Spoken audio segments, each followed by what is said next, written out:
वक्रतुंड महाकाय सूर्यकोटि समप्रभ निर्विघ्नं कुरु मे देव सर्वकार्येषु सर्वदा।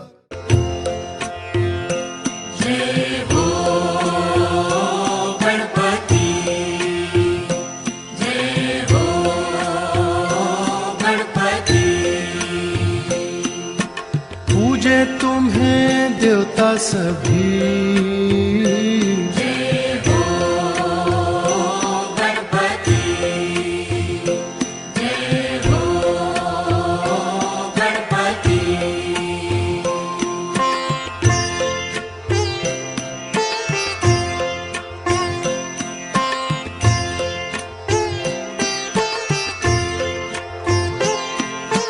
शिव के दुलारे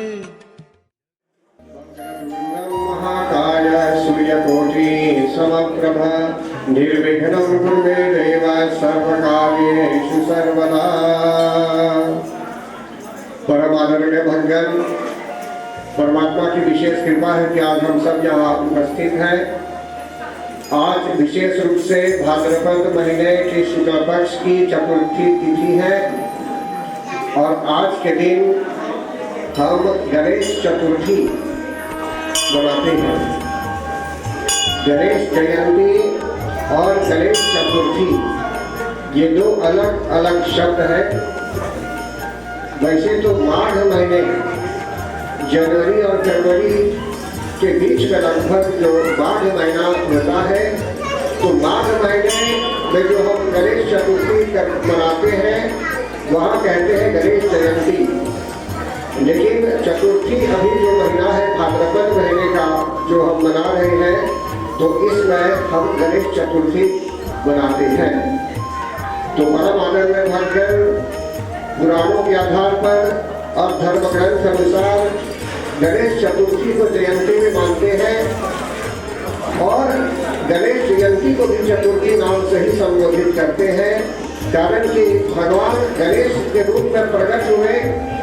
एक ही परमात्मा है भक्तगण, यही एक परमात्मा अनेक रूपों में प्रकट होते हैं और यही परमात्मा श्री राम के रूप में प्रकट हुए थे त्रेता युग में, द्वापर युग में यही श्री कृष्ण के रूप में प्रकट हुए थे और यही परमात्मा विभिन्न रूपों में प्रकट होते हैं। यही परमात्मा नर नारी के रूप में भी प्रकट हुए और यही परमात्मा शिव शक्ति के रूप में भी प्रकट हुए थे और यही परमात्मा गणेश के रूप में भी कभी प्रकट हुए थे और यही परमात्मा कभी शिव के पुत्र के रूप में भी प्रकट हुए थे। तो परम आदरणीय भक्तगण, परमात्मा एक ही बार प्रकट नहीं हुए, अनेकों बार प्रकट होते रहते हैं वे।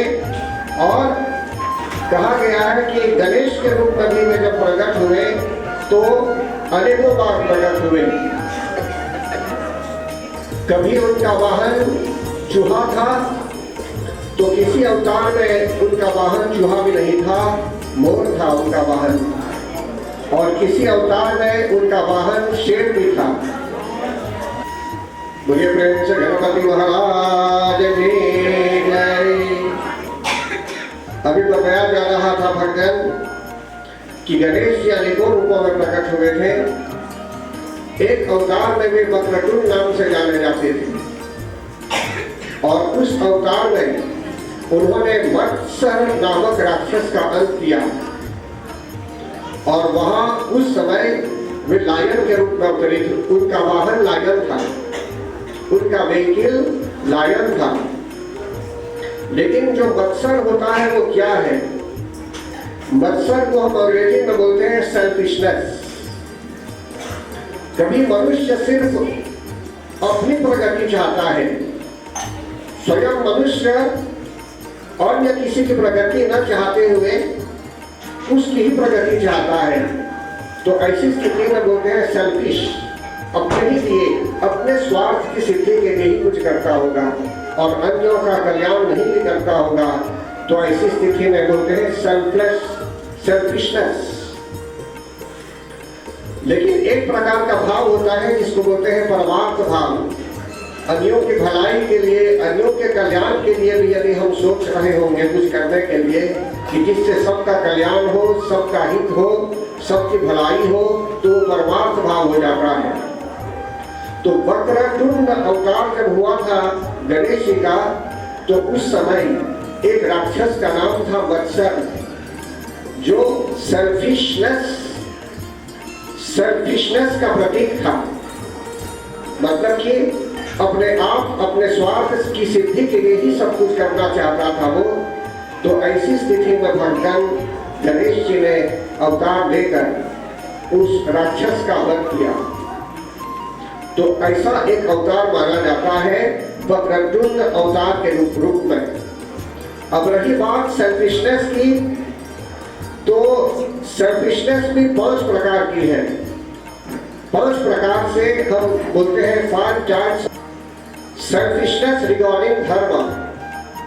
कभी कभी मनुष्य कुछ मान लेता है कि सिर्फ उसके लिए है ये, अन्यों के लिए नहीं।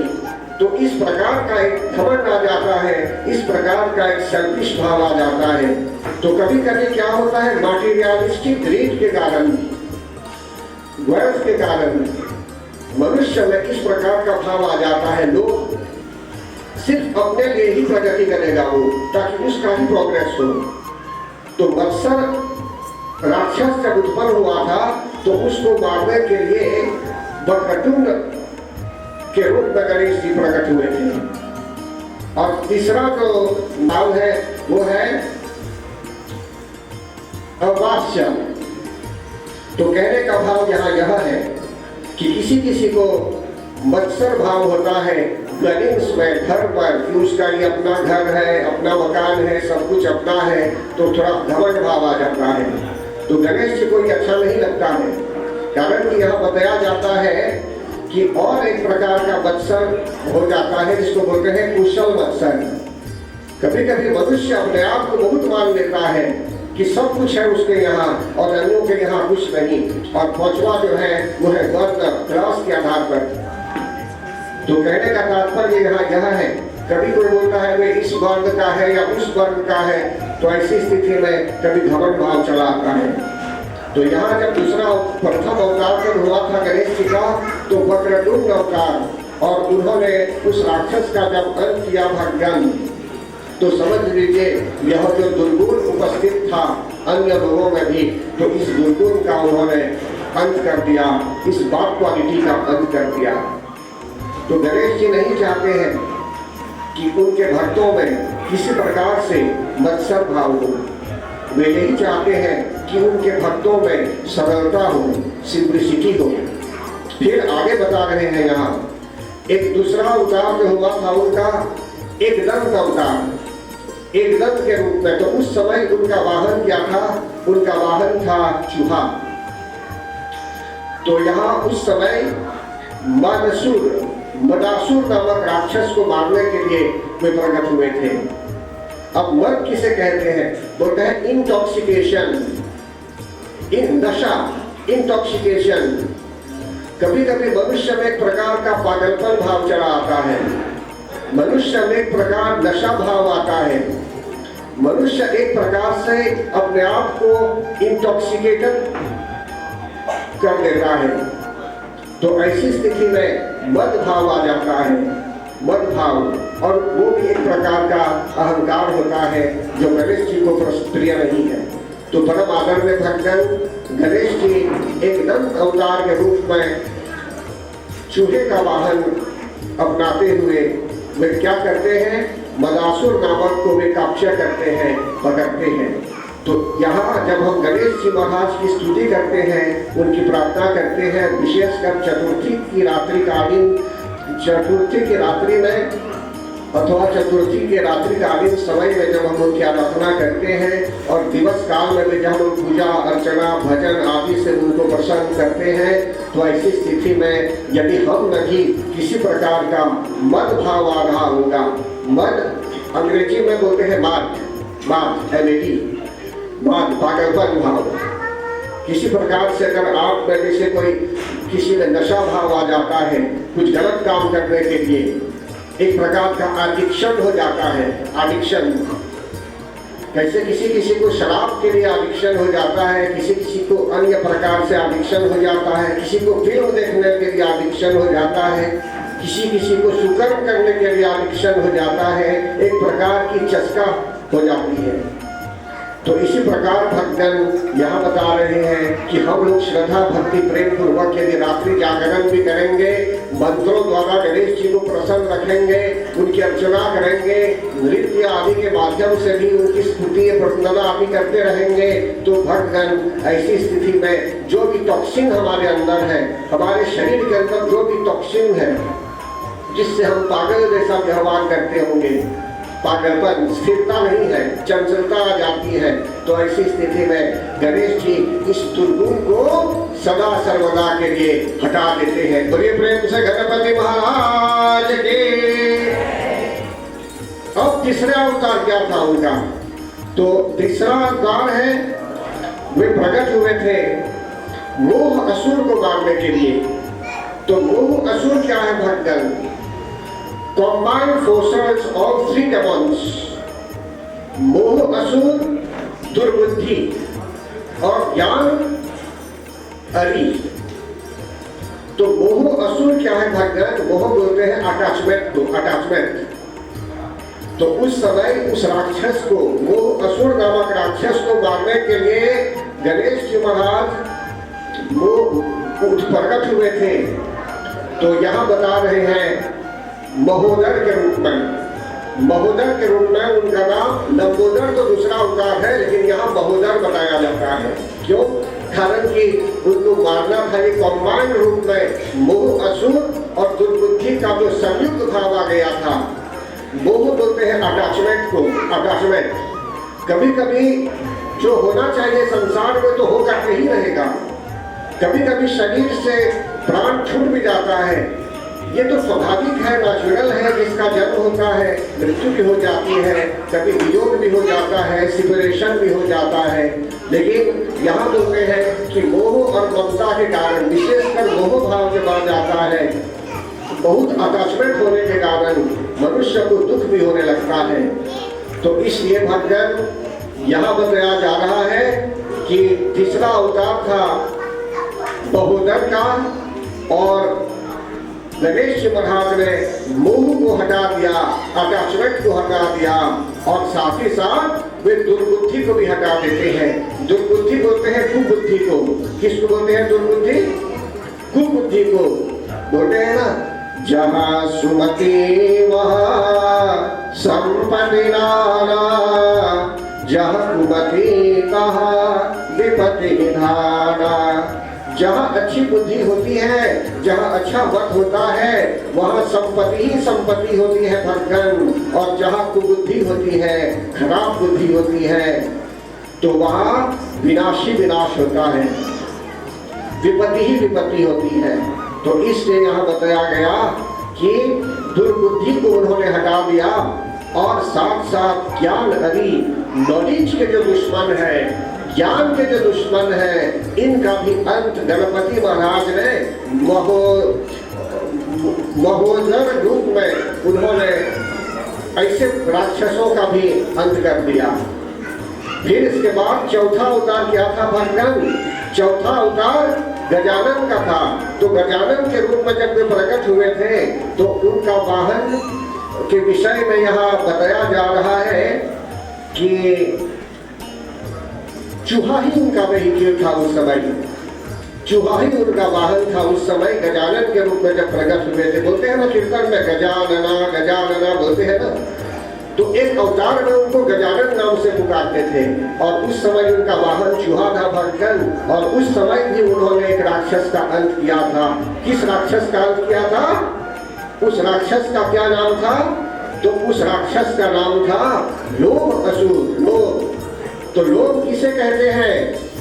लोग कहते हैं ग्रीडीनेस को, ग्रीडीनेस, घूमो जिसको बोलते हैं, ग्रीडीनेस, कि जो भी आपको यहाँ है वो कम नहीं है, और मिलेगा, और प्राप्त करेंगे, और प्रगति करेंगे, और कुछ करना चाहेंगे।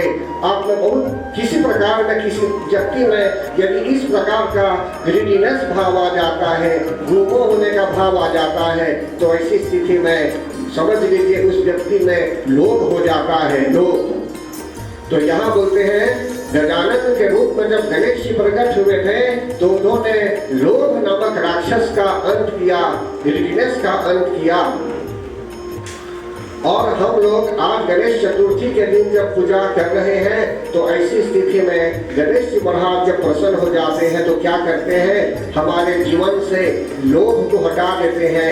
लोभ नहीं भी है तो लोभ को आने नहीं देते हैं, नहीं तो लोभ के कारण मनुष्य की दुर्गति हो सकती है, मनुष्य का, प्राणियों का नाश हो सकता है। तो फिर आगे बताते हैं 5वां अवतार क्या था उनका? 5वां अवतार था लंबोदर का। लंबोदर के रूप में क्या हुआ भक्तन, उन्होंने किन किन राक्षसों का अंत किया? लंबोदर के रूप में उन्होंने क्रोध असुर का अंत किया, क्रोध असुर। और उस समय भी उनका वाहन था चूहा। लंबोदर, लंबोदर कहते हैं बड़ा उदर। तो लंबोदर के रूप में क्रोध असुर का उन्होंने अंत किया और माया असुर का भी अंत किया, इल्यूजन का भी अंत किया। तो मनुष्य को अगर फ्री छोड़ देंगे संसार में जीने के लिए तो क्या होता है, मनुष्य क्रोध अग्नि में जलने लगता है, स्वयं जलता है क्रोध अग्नि में और अन्यों को भी जलाता है क्रोध अग्नि में। बार बार पलक, हर मिनट, हर सेकंड मनुष्य क्रोध की अग्नि में जलता रहता है, जलता रहता है। और यह जो है, यह भाव अच्छा नहीं रहता है, उससे उसका भी नाश होता है, उसके आसपास के लोगों का भी नाश हो सकता है, पूरे समाज का विनाश हो सकता है। कारण कि क्रोध में मनुष्य आवेश में चला आता है और आवेश में बुद्धि पर संयंत्रण, कंट्रोल भी नहीं रहता। बुद्धि एकदम फ्रीली एक्ट करने लगती है। इसलिए भक्तगण यह बताया जा रहा है कि लंबोदर के रूप में उन्होंने क्रोध असुर का जब अंत किया तो वे भी जब हमारे जीवन में आएंगे, उनकी कृपा दृष्टि हम पर पड़ेगी तो हम में क्रोध किंचित मात्र भी नहीं रहेगा। किसी भी बात को लेकर आप कभी क्रोध नहीं करेंगे, एकदम शांत हो जाएंगे, तब हम में सद्गुण आने लगेगा। और मैंने कहा मायासुर, मायासुर का अंत जब उन्होंने किया तो हमारे जीवन में कभी भी माया आ सकती है, किसी प्रकार भी हमारे जीवन में माया आ सकती है। कोई भी व्यक्ति भगवान की माया से बचता नहीं, लेकिन माया अपनी ओर खींचेगी और भक्ति अपनी ओर खींचेगी। भक्ति को छोड़ देंगे हम, भगवान के चरणों पे यदि छोड़ देंगे तो डेफिनेटली माया प्रतीक्षा कर रही है कि कब यह व्यक्ति भक्ति छोड़ दे, भक्ति पथ को छोड़कर अब स्वतंत्र होने का विचार करे। तो जैसे वह व्यक्ति स्वतंत्र हो जाता है भक्तगण, तो माया उसको पकड़ लेती है, माया उसको पकड़ रहती है। इसलिए कहते हैं भगवान से जब प्रार्थना करते हैं तो बोलते हैं ना कि संभव है झंझटों में माया भी हमको घेर दे। तो मनुष्य कभी झंझट में चला आता है, समस्याओं से व्याकुल जब हो जाता है तो ऐसी स्थिति में कभी कभी परमात्मा को भूल भी जाता है और कुकर्म में चला जाता है और माया के वशीभूत हो जाता है। ऐसा कर्म करना आरंभ कर लेता है जो कर्म उसके लिए अनुकूल नहीं होता। तो इसलिए भक्तगण हम लोग जब गणपति महाराज के चरण में है, यहाँ उनकी शरण में आए हुए हैं, तो हमको वे ऐसी, हम पर ऐसी कृपा करेंगे कि समझ लीजिए किसी प्रकार से हम माया की ओर न जाए और क्रोध भी न हो हमारे जीवन में। मुझे प्रेम से गणपति महाराज के। फिर छठा अवतार क्या था उनका? छठा अवतार था विकट अवतार। विकट अवतार, तो विकट अवतार में क्या करते हैं भक्तगण? गणेश जी महाराज ने किस राक्षस का अंत किया विकट अवतार के रूप में? तो उन्होंने कामासुर का अंत किया। कामासुर जिसको बोलते हैं लस्ट, कामासुर और फॉल्स डिजायर्स। कभी कभी डिजायर्स फॉल्स होती हैं, आपको ये चाहिए वो चाहिए, बहुत सी चीजें चाहिए जो आपके लिए जरूरी नहीं है। बैठने के लिए एक ही कुर्सी चाहिए हमें, तो बोलेंगे नहीं हमें 1000 कुर्सियां चाहिए, हजारों पर बैठेंगे थोड़ा थोड़ा। एक पलंग चाहिए सोने के लिए, तो बोलेंगे नहीं मुझे 10 पलंग चाहिए। मतलब 10 में सोएंगे सुबह तक, थोड़ा इस पर थोड़ा उस पर थोड़ा उस पर। तो कहने का तात्पर्य यहाँ यह है कि मनुष्य क्या करता है, कभी कामासुर से ग्रसित हो जाता है, उसके जीवन में काम चला आता है, उसके जीवन में फॉल्स डिजायर्स के आने के कारण अनेकों प्रकार की समस्याएं होने लगती हैं। तो ऐसी स्थिति में भगवान यहाँ बताया जा रहा है आपको कि विकट अवतार में गणेश जी महाराज का वाहन पीकॉक था, मोर था। तो आगे फिर बताते हैं 7वां अवतार क्या था उनका। 7वां अवतार था विघ्नराज। तब उस समय उनका वाहन क्या था? उनका वेहिकल था शेषनाग, सर्पेंट उनका वेहिकल था उस समय।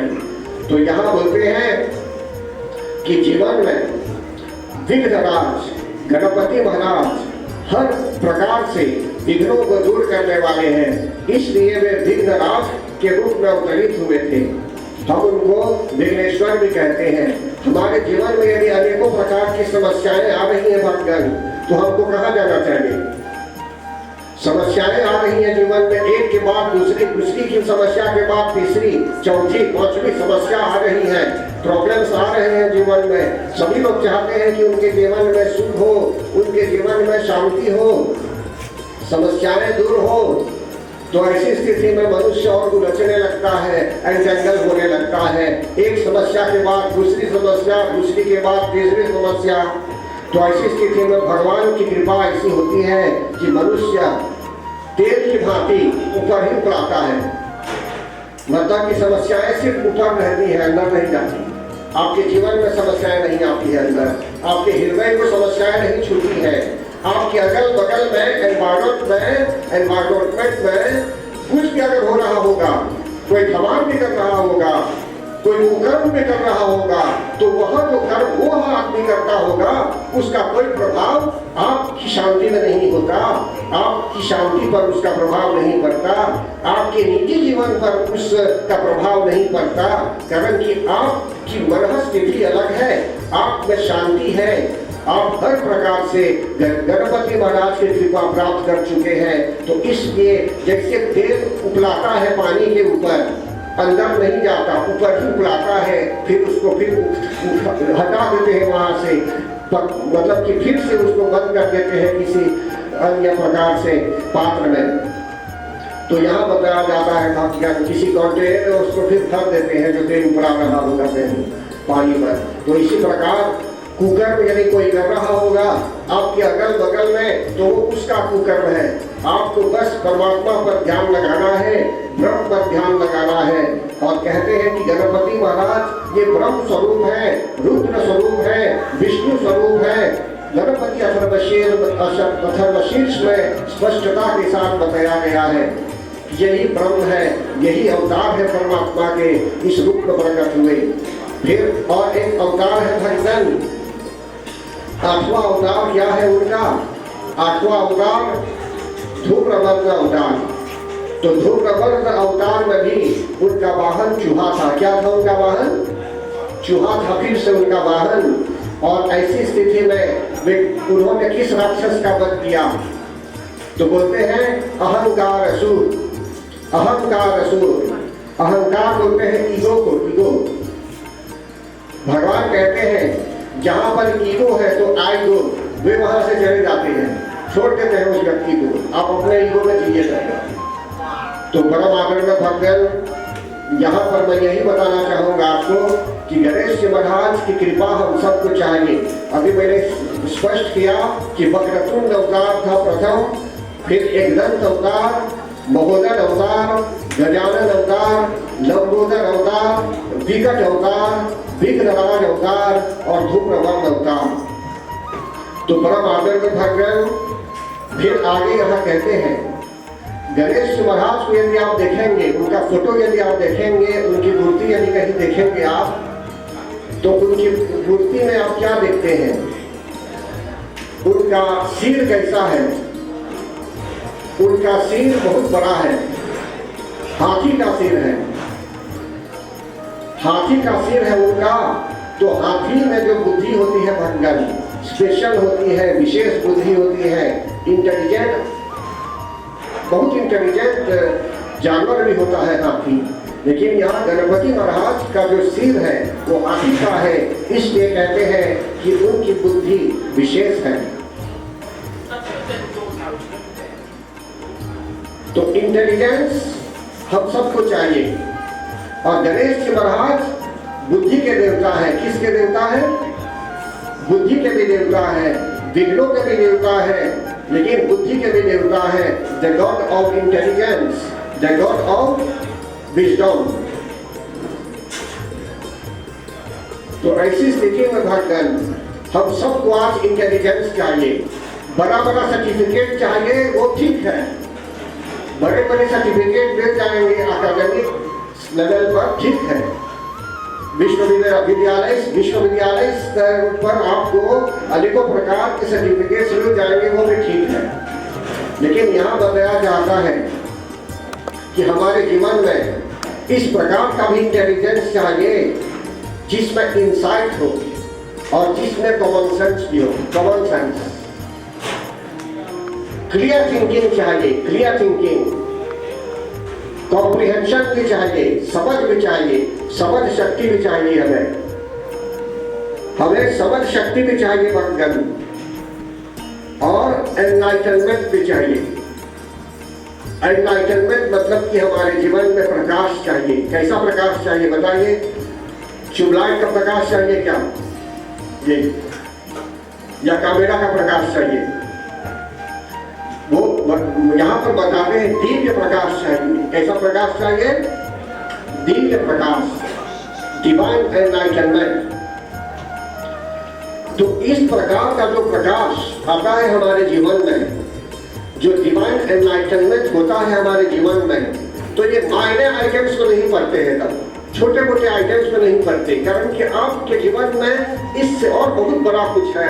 एक प्रकाश है आपके जीवन में, एक प्रकार से समझ शक्ति है आपके जीवन में, और छोटे मोटे सब्जेक्ट्स को आप नहीं लेंगे। तो फिर आगे बताते हैं गणपति जी महाराज की कृपा से हमें एनलाइटनमेंट की प्राप्ति होती है, और हमारे जीवन में एक्सपीरियंस की भी प्राप्ति होती है, अनुभव भी हम प्राप्त करते हैं अपने जीवन में, हम नॉलेजेबल भी हो जाते हैं हर प्रकार से। और एक विशेषता है भक्तगण, गणपति महाराज की जब हम पूजा करेंगे, बच्चे लोग, बड़े लोग, वृद्ध लोग, सभी लोग, सीनियर सिटीजन्स लोग, सब लोग जो गणपति महाराज की शरण में आते हैं, तो उनके जीवन में और एक विशेषता होती है। वह क्या है? प्रैक्टिकेबिलिटी। प्रैक्टिकेबल हो जाएंगे, मतलब कि इजीली सेट हो जाएंगे, सर्वत्र कॉम्प्लिकेटेड नहीं होंगे, प्रैक्टिकल पर्सन हो जाएंगे। गणपति जी महाराज उनको इस प्रकार के इंटेलिजेंस दे देते हैं कि वे प्रैक्टिकल हो जाएंगे, प्रैक्टिकेबिलिटी। फिर इसके बाद क्या होता है? एक चीज को बोलते हैं लासाजस। मनुष्य इंटेलिजेंट होता है, लेकिन उसमें एक प्रकार का विशेष ज्ञान हो जाता है, जो जानता है प्रेजेंस डिस्प्ले उसमें है। हर एक समय, हर एक स्थिति के आधार पर वह व्यक्ति अगर कुछ आचरण करता होगा पॉजिटिवली, तो ऐसी स्थिति में एक प्रेजेंस डिस्प्ले भी उसके अंदर है। समझते हैं ना? तो यहाँ बताया जाता है आपको, गणपति जी महाराज जब कृपा करते हैं तो मनुष्य में एक प्रेजेंस डिस्प्ले भी हो जाती है, और सावधान भी हो जाता है, मतलब कि क्या करना है अभी हमें ऐसी स्थिति में। इस प्रकार का ज्ञान भी मनुष्य प्राप्त कर लेता है। और एक प्रकार का ऐसा भगवान जिसको बोलते हैं स्थिरता। बुद्धि स्थिर हो जाती है। बुद्धि सुबुद्धि नहीं होती, बुद्धि कुबुद्धि नहीं होती। बुद्धि सिर्फ सुबुद्धि नहीं, बल्कि सुबुद्धि के साथ साथ उसमें स्थिरता हो जाती है, लेकिन कुबुद्धि नहीं होती, खराब बुद्धि बिल्कुल नहीं होती। तो इसलिए भगवान आगे यहाँ बताया जाता है, गणेश जी महाराज जब कृपा करते हैं, अभी रात्रि जागरण करते हुए आप लोग पूजा अर्चना करेंगे, मंत्र जाप आदि करेंगे, यज्ञ आदि करेंगे कल, और अन्य दिनों में यज्ञ करते रहेंगे। तो गणेश जी महाराज बुद्धि के देवता है, इसलिए आपको वे प्रॉपर अंडरस्टैंडिंग दे देंगे, समझ दे देंगे। हर एक व्यक्ति को आप एक झटके नहीं समझ जाएंगे इजीली, और किसी को आप समस्या में नहीं डालेंगे। हर एक व्यक्ति का उपकार करेंगे और सबका कल्याण करेंगे। इस प्रकार का भाव आ जाता है। और गणेश जी महाराज हमें इंटेलिजेंस देते हैं, इंटेलिजेंस। तो परम आदर में भगवान आप ही विचार कीजिए, यदि एक व्यक्ति में जो बुद्धि है सुबुद्धि नहीं है, कुबुद्धि नहीं है, तो क्या होगा उसके जीवन में? हमारे जीवन में यदि कुबुद्धि आ जाती है तब क्या होगा बताइए? तो हम में अंडरस्टैंडिंग नहीं होगी, समझ शक्ति नहीं होगी। ऐसी स्थिति में मनुष्य इग्नोरेंस में चला जाता है, उसके जीवन में अज्ञानता की वृद्धि हो जाती है, उसके जीवन में अज्ञानता इग्नोरेंस हो जाता है और उसके जीवन में हर प्रकार से स्टुपिडिटी हो जाती है, हर प्रकार की कठिनाई भी होने लगती है और मनुष्य सोचलेसनेस हो जाता है, मतलब कि कुछ सोच नहीं सकता। गंभीर स्थिति के आने पर भी मनुष्य कुछ सोच नहीं सकता कि उसके लिए क्या जरूरी है क्या नहीं। इसलिए भगवान यहाँ पर बताया जाता है कि गणेश जी महाराज बुद्धि के देवता है और हमें सब बुद्धि प्रदान करने वाले हैं। मुझे पूरा विश्वास है कि आप लोगों में जो श्रद्धा है, आप लोगों में जो भक्ति है, जो प्रेम है गणपति महाराज के लिए, तो इन सब के बलबूते पर वे उनकी कृपा दृष्टि बनाए रखेंगे। जैसे आप लोगों में अभी सद्बुद्धि है, इसी प्रकार सद्बुद्धि रहेगी और हर प्रकार से प्रगति पथ पर आप लोग आगे बढ़ते जाएंगे। तो परम आदर में भगवान गणेश जी महाराज का सिर, मैंने कहा हाथी का सिर है और हाथी के सिर के अंदर क्या है? एक मन भी है, राइट? बुद्धि तो है लेकिन मन भी है। तो ब्रॉड माइंडेड बोलते हैं, हाथी लोग ब्रॉड माइंडेड होते हैं। तो हमको भी जीवन में नारो माइंडेड नहीं होना चाहिए, संकीर्ण विचार वाला नहीं होना चाहिए।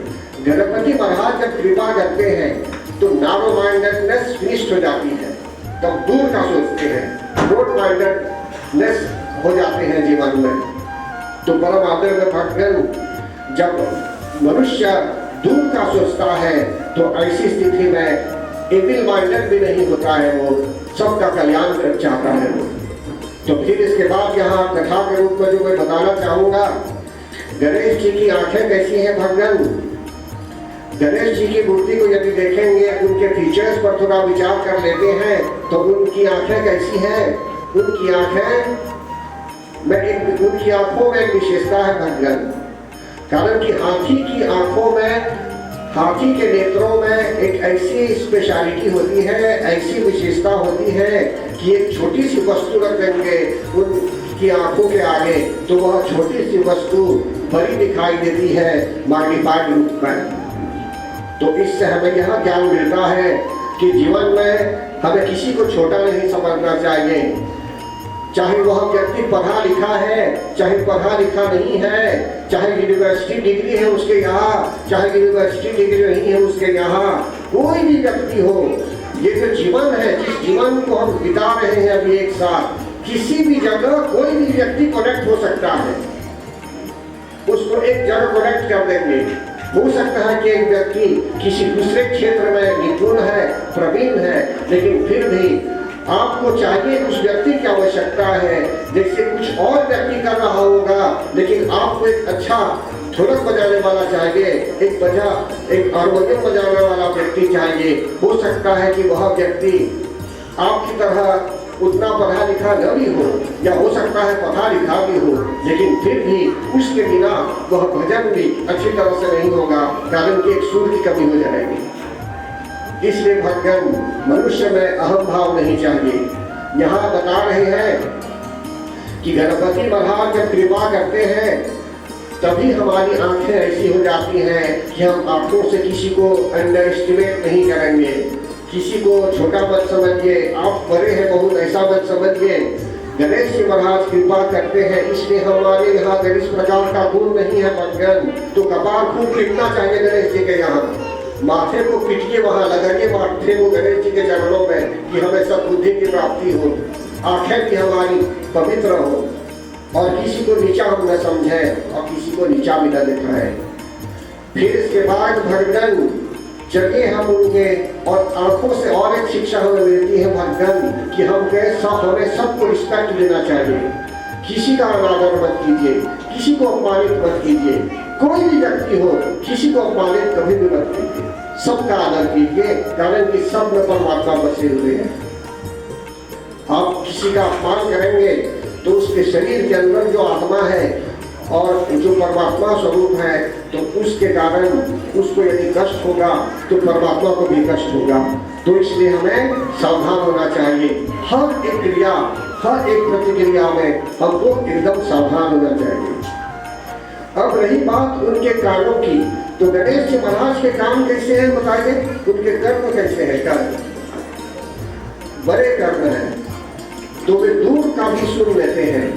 कुछ घटना यदि घट रही है बहुत दूर, तो उनको पता चल जाता है पहले ही से।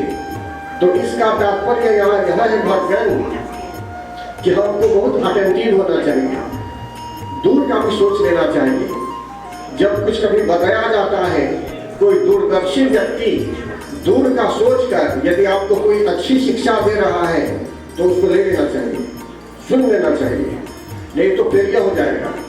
तो ऐसी स्थिति में यहाँ बताया जाता है कि उनके कान अथवा उनके कानों से हमें यह शिक्षा मिलती है कि हमको जीवन में बहुत सावधान होना चाहिए, सावधान, अलर्ट होना चाहिए, दूर का सोचना चाहिए। ऐसा कर्म मत कीजिए अभी कि जिससे कल आपका नाक कट जाए। फिर आगे यहाँ बोलते हैं उनका जीव कैसा है, तो कहते हैं जीव ऐसा है कि उस जीव को आप देखते भी नहीं है, वो बाहर से अंदर की ओर है, कारण कि हाथी के मुख में ऐसा ही होता है।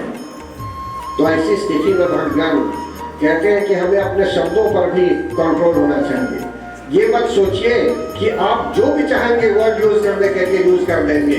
कभी कभी घर में लोग किसी से बात जब करते होंगे अपने से या अपने अन्य लोगों से, तो जो भी मन में आए बिना सोचे समझे शब्दों का प्रयोग कर लेते होंगे। तो ऐसी स्थिति में कुछ शब्दों के प्रयोग के कारण सरस्वती माता यदि आपके जीभ पर भी है तो निकल कर चली जाती है सदा सर्वदा के लिए। इसलिए बताया जाता है कि शब्दों का सही चयन करना चाहिए। सही बताता हूँ या नहीं? तो इसलिए आगे अब बताते हैं भगवान जीव जो है उनका वो अंदर की ओर जाता है, मतलब कि मनुष्य का है एक्सट्रोवर्ट, उनका है इंट्रोवर्ट। तो ऐसी स्थिति में हमको बहुत सोच समझ कर कुछ बोलना चाहिए। 2 बार सोच लीजिए कि जिस शब्द का प्रयोग करेंगे आप, वह शब्द अच्छा है या अच्छा नहीं है।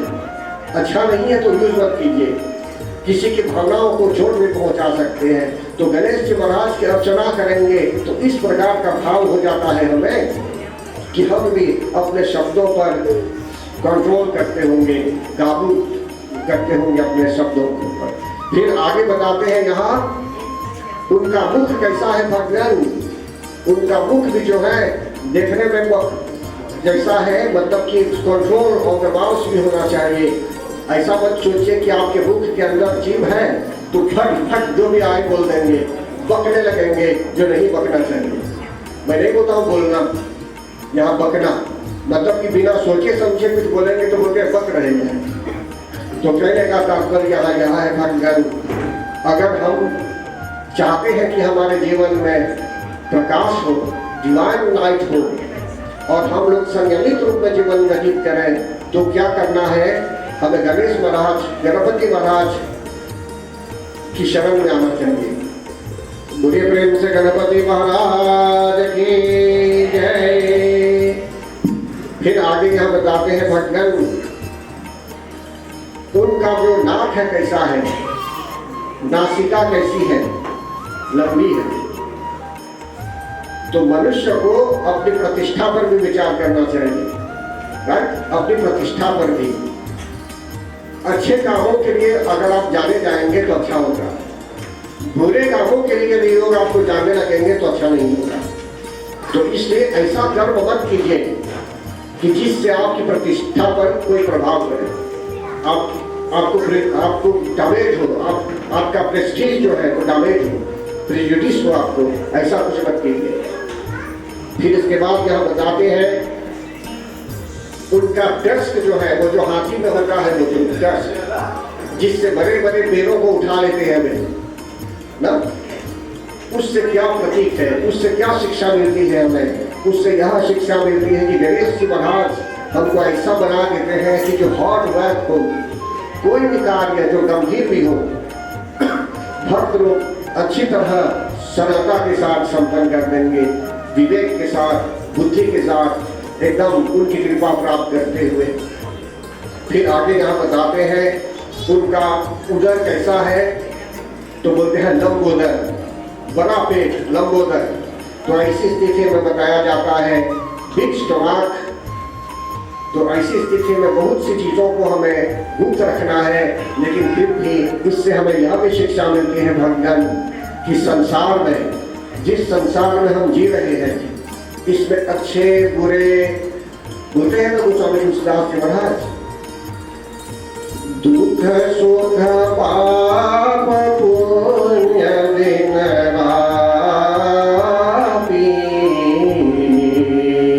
साधु असाधु सुजाति कुजाति।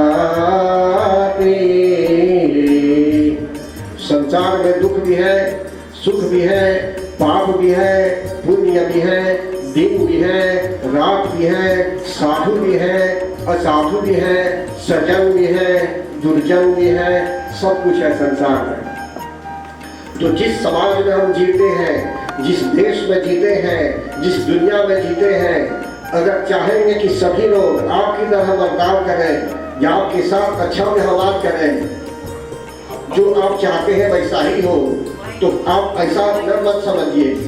कारण कि गणेश जी का जो उदर है वो बड़ा है, वो हर प्रकार के जो गुण है लोगों में सबके साथ एडजस्ट कर पाएंगे।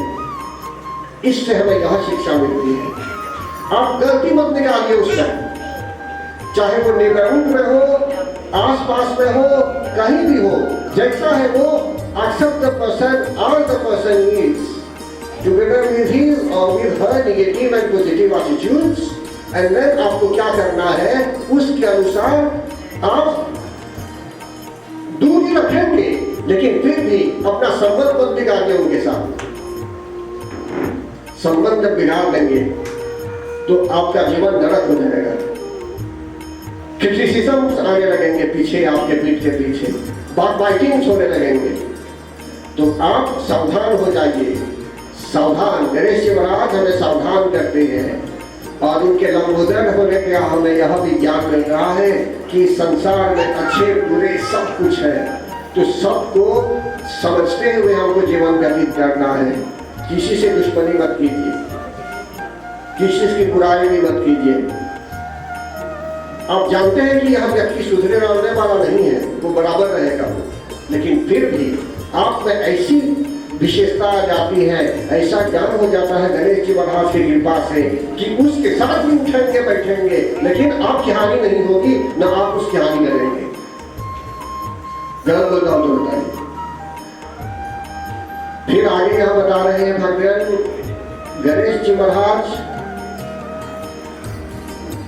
त्रिशूल भी यूज करते हैं। त्रिशूल, एक त्रिशूल भी है उनके यहाँ, मतलब कि दैहिक भौतिकता, शरीर के अंदर यदि रोग भी आ रहा है, किसी प्रकार से पागलपन भी आ रहा है शरीर के अंदर, तो ऐसी स्थिति में गणेश जी महाराज कृपा करते हैं।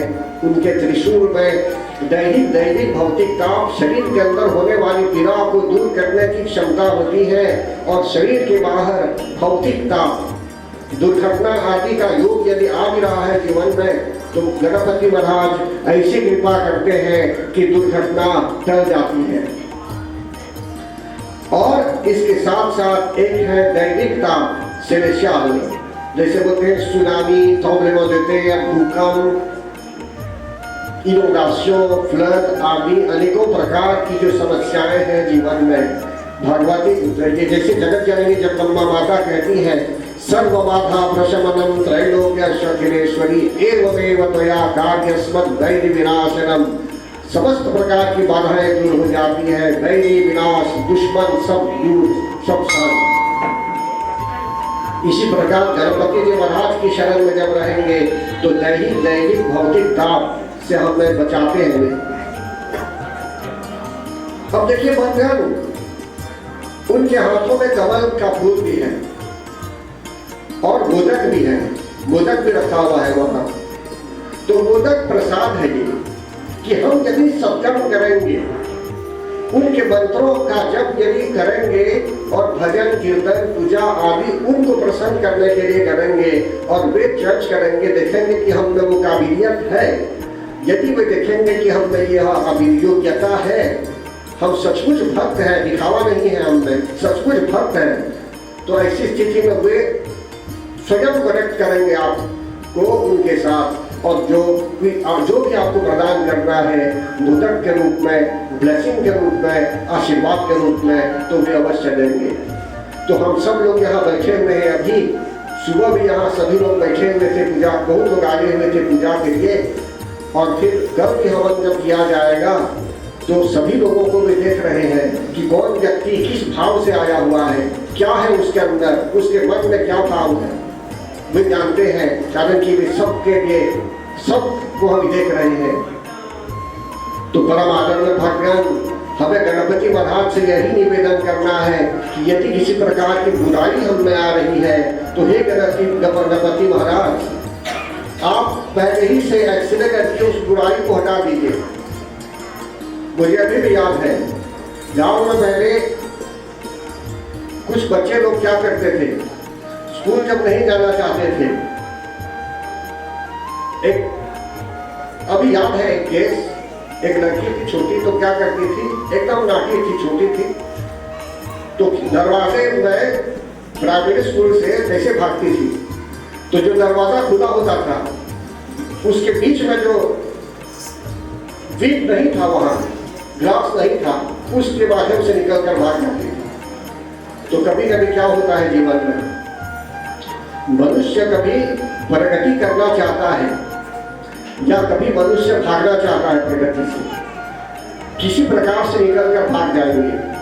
तो यहाँ बताया जाता है दैहिक भौतिक पाप गणपति महाराज दूर कर देते हैं, लेकिन परफेक्शन की ओर हमें ले जाते हैं। वे हम में वे एट्रिब्यूट्स इस प्रकार का भाव लाते हैं कि जिससे हम मोक्ष पद की प्राप्ति भी कर लें।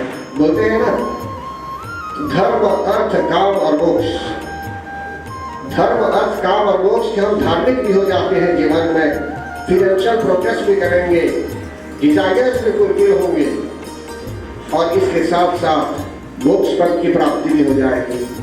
तो परम आदरणीय भक्तगण, और एक अंत में मैं यही बताना चाहूंगा आपको कि गणेश जी महाराज कैसे हैं, उनका वाहन क्या है, चूहा है। तो चूहे को यदि वे फ्री छोड़ देंगे तो क्या होगा, गणपति महाराज चूहे को यदि फ्री छोड़ देंगे तो चूहा मोदक खा जाएगा। तो हम भी यदि गणपति महाराज की शरण में हम हैं, यदि हम लोग फ्री हो जाएंगे, गणपति महाराज की कृपा प्राप्त नहीं करना चाहेंगे, तो हो सकता है कि हम भटक जाएंगे। तो यहाँ उन्होंने चूहे को अपना वाहन बना लिया है। इसका तात्पर्य यहाँ यह है कि हमें अपने डिजायर्स पर भी कंट्रोल होना चाहिए, फॉल्स डिजायर्स पर भी अपने आप कंट्रोल करना है, कुकर्मों पर भी कंट्रोल लाना है कि जिससे हमारा कल्याण हो। और एक विशेष बात इसमें यह है भक्तगण, और एक विशेष बात जो मैं बताना चाहूंगा आपको, गणेश जी महाराज बहुत भारी है वे, हैप्पीनेस, लेकिन चूहे पर बैठे हुए हैं। देखिए 2 मिनट में और या 5 मिनट के अंदर कथा हो जाएगी अभी, तब बाकी का सेटिंग कर दीजिए, बार बार कथा नहीं मिलती जीवन में। इसलिए अभी जो मैं बता रहा हूं कंक्लूजन के रूप में, इसको ध्यान से सुन लीजिए। गणेश जी महाराज बैठे हुए हैं चूहे पर। एक राक्षस का नाम था क्रौंच, वही चूहे के रूप में उसको ऐसा वरदान प्राप्त हुआ कि वो चूहा बन जाएगा, बेकील हो जाएगा। किसी अध्याय में ऐसा वर्णन आता है। लेकिन गणेश जी महाराज में भारीपन है, मनुष्यों में भी ऐसा भारीपन होना चाहिए। खा पी कर भारी नहीं होना चाहिए, नहीं बोल रहा हूं, खा लेंगे पी लेंगे भारी हो जाएंगे। ये नहीं बताया जा रहा है इनका। मनुष्य में हैवीनेस क्या है? एक गंभीरता चाहिए। क्या चाहिए? एक सीरियसनेस चाहिए, एक गंभीरता चाहिए। तो गणपति महाराज जब कृपा करते हैं तो भक्तों में एक सीरियसनेस चला आता है, एक गंभीरता चली आती है। जब कोई चल रहा है रास्ते में तो लगता है जैसे कि कुछ है उस व्यक्ति में, चाहे वो पुरुष हो चाहे वो स्त्री हो। नहीं तो आज के जमाने में बहुत कुछ आप देखेंगे, बहुत कुछ ऐसा भी हो सकता है कि मनुष्य के अंदर जो सद्गुण भी चाहिए, गुड क्वालिटीज भी चाहिए, ये सब छोड़ देते हैं। ये सब गुड क्वालिटीज नहीं रहती है। तो परम आदरणीय भगवान अभी गणेश जी महाराज के फीचर्स के विषय में बताया गया और कहते हैं आज के दिन चंद्रमा पर देखिए, कारण कि आज ही के दिन गणेश जी महाराज ने किसी अवतार में, आप तो जानते ही हैं कि हाथी का मुंह और बड़ा पेट बैठे हुए थे नदी के तट पर स्नान करने के लिए, गंगा तट पर स्नान करने के लिए। तो चंद्रदेव ने उनको जब देखा तो चंद्रमा को हंसी आ गई और हंसने लगे। और उसी क्षण तत्क्षण गणेश जी महाराज की दृष्टि चंद्रमा पर पड़ गई कि चंद्रमा उनका उपहास कर रहे हैं, हंस रहे हैं उन्हें। तो चंद्रदेव को गणेश जी ने शाप दे दिया कि आज से आपका लोप हो जाएगा, आप नहीं रहेंगे। सचमुच चंद्रमा का लोप हो गया, अंधकार छा गया। चंद्रमा के कारण मूनलाइट होता है, मून जब होता है तो समुद्र में पानी भर जाता है। अब सब सूखने लगे, कारण कि नो लाइट, नो मूनलाइट। तब देवताओं ने प्रार्थना की गणपति महाराज से कि आप कृपा दृष्टि लाने वाले हैं, तो ऐसी कृपा कीजिए कि चंद्रमा में फिर से जो है सोचिए वही शक्ति आ जाए, फिर से लाइट हो। तब गणेश जी महाराज ने कहा कि जो मैंने वरदान जो शाप दे दिया है, कौन सा शाप दिया? एक तो कि आपका लोप हो जाए और दूसरा शाप यह था कि आज के दिन जो भी, देखिए वैसे तो लोप होने का पहला शाप था, फिर इसके बाद देवताओं ने जब प्रार्थना की तो गणेश जी महाराज ने फिर से चंद्रमा के प्रकाश के विषय में कृपा की। चंद्र फिर से जो है सो कि चंद्र लोग देखने लगे, चंद्र के प्रकाश को लोग देखने लगे। लेकिन फिर भी गणेश जी महाराज ने कहा कि यदि कोई आज के दिन गणेश चतुर्थी के दिन आपको देख लेगा तो उस पर कलंक आएगा। तो इसी कारणवश एक बार भगवान श्री कृष्ण पर भी कलंक आया था, एक मरीज चुराने का कलंक आया था। तो भक्तों को सावधान होना चाहिए। लेकिन कोई कहेगा आपको कि पत्थर चला दीजिए उधर उधर, ऐसा मत कीजिए और पाप लगेगा। मतलब कि अगर आपने चंद्र दर्शन कर भी लिया है आज के दिन, तो ऐसी स्थिति में आप गणपति महाराज की अर्चना कीजिए। हर उस वर्ष में जितनी बार भी गणेश चतुर्थी होगी, प्रत्येक गणेश चतुर्थी के दिन आप श्रद्धा भक्ति प्रेम पूर्वक पूजा अर्चना कीजिए। तो परम आदरणीय भगवान अनेकों प्रकार से गणपति जी महाराज प्रकट हुए। एक अवतार में बताया गया है गौरी पुत्र के रूप में, उमा पुत्र के रूप में, कि शिव जी नहीं थे, एक बार निकले हुए थे। तो उमा ने क्या किया? दिव्य दृष्टि से, दिव्य शक्ति से एक स्वरूप बनाया और उसमें जान डाली। तो ऐसी स्थिति में गणपति महाराज हुए। उनको बताया गया था कि आप किसी को अंदर आने मत दीजिए, लेकिन गणपति महाराज क्या करते हैं? शिव जी को भी रोक देते हैं आने के लिए, कारण कि उनको पता नहीं था कि शिव जी यहीं के रहने वाले हैं। तो शिव जी ने, आप तो जानते ही हैं कि क्या किया। उस समय युद्ध हुआ गणेश जी महाराज और शिव जी के बीच, और गणेश जी का सिर जो है सो कि कट गया। और ऐसी स्थिति में उन्होंने स्वयं उमा के अनुरोध पर, देवताओं के अनुरोध पर गणेश जी के धड़ पर एक हाथी का सिर फिर से कनेक्ट कर दिया, संयुक्त कर दिया। तो परम आदरणीय भगवान अभी कथा का समय था, तो मैं ठीक समय पर ही बोलता हूँ।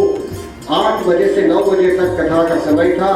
अभी ठीक 9 बज रहा है और ठीक 9 बजे मैं अपने शब्दों को विराम दूंगा और आप लोगों को ज्ञान की प्राप्ति हुई होगी। इसलिए अभी आप लोगों को ज्ञानप्रद बातें बताई गई, लेकिन अब दूसरा सब्जेक्ट होगा। अभी अन्य भक्त लोग अन्य प्रकार से गणेश जी महाराज को प्रसन्न करेंगे, भजनों के माध्यम से, नृत्यों के माध्यम से और जैसे उनकी इच्छा हो धार्मिक रूप में लोग रहेंगे तो आप उनको साथ अवश्य दीजिए। मुझे प्रेम से गणपति महाराज की